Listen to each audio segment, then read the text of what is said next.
The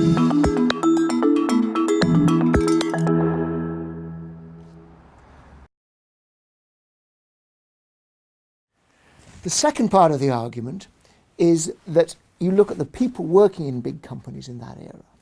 And those people, of course, were working hard, but they were being squeezed. This is almost takes us into the territory, if you like, of Marxism. The idea of Karl Marx originally was workers became alienated from the workplace. They became sort of separated from the fruits of their labours. Now, I'm not a Marxist, I never will be, I don't believe in Marx's conclusions, but his initial insight that employees were squeezed is actually a very valuable one, because what it turns out that the smart companies did was they moved away from saying labour is the scarce resource, but to saying actually people are not just labour, they're not just a pair of hands, they are actually a human being and a brain as well. If we can tap into people's abilities to think, we will actually succeed far more than a company that simply squeezes people. So the whole kind of scientific management era, Taylorism it's sometimes called, was about squeezing people, trying to get them to do every last job as efficiently as possible, had the unintended side effect of actually demotivating people, dehumanizing work. And in the transition to the knowledge era, the companies like, again, Toyota, but many, many others besides, figured out that by tapping into the problem-solving skills of people, by actually tapping into people's latent abilities, they could actually do much better than the companies that continue to treat people as if they were just a resource to be squeezed.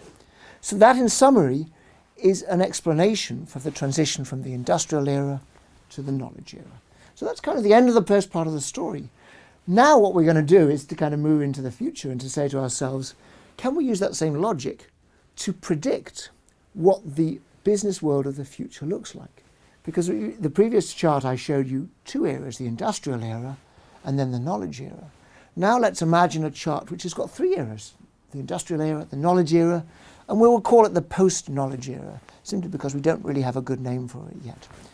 What is that transition period from the knowledge era to the post-knowledge era going to look like?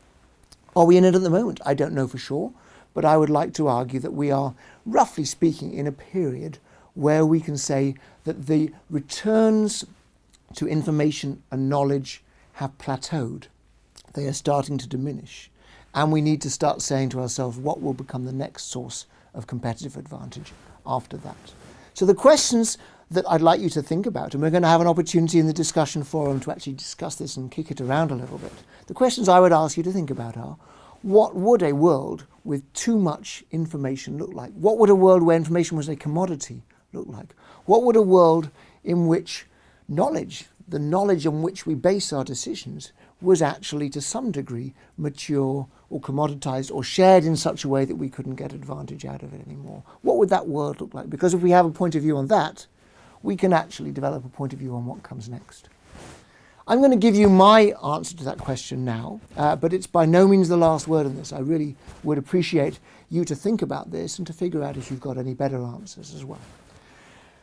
My answer to the question is the following. In a world where information is no longer scarce, what happens? Well, I think we can all kind of experience this on a day-to-day basis. We look at the size of our inbox, we look at how easy it is to gather information. Undoubtedly, when information is plentiful, the scarce resource becomes our own capacity to attend, our own capacity to focus and actually figure out which information we need to use to get our work done. In any sort of process for making a decision, there's a period of collecting data, and then there's a period of interpreting that data and making decisions. If it becomes very easy and almost just fun to collect data, there is a risk that we spend all our time collecting data and not actually doing anything with it. This notion of paralysis and that by analysis is one that we've all heard of. The notion that we're sort of trapped because we're always trying to collect more information. So in a world where information is scarce, is plentiful, the scarce resource is human attention, our capacity to attend to that information and take action on the basis of that information actually becomes a decisive factor in our competitiveness.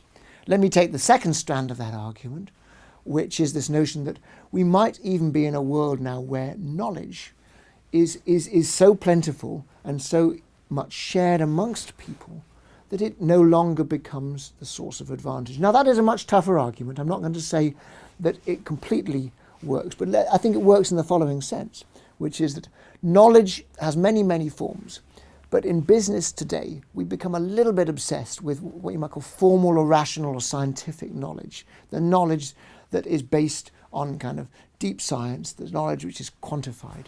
And there is a real risk that if we obsess about that sort of knowledge, that actually what we do is we miss out on the, shall we say, the emotional side of the story. In other words, if we become obsessed by what you might call kind of left brain thinking, we miss out on right brain thinking.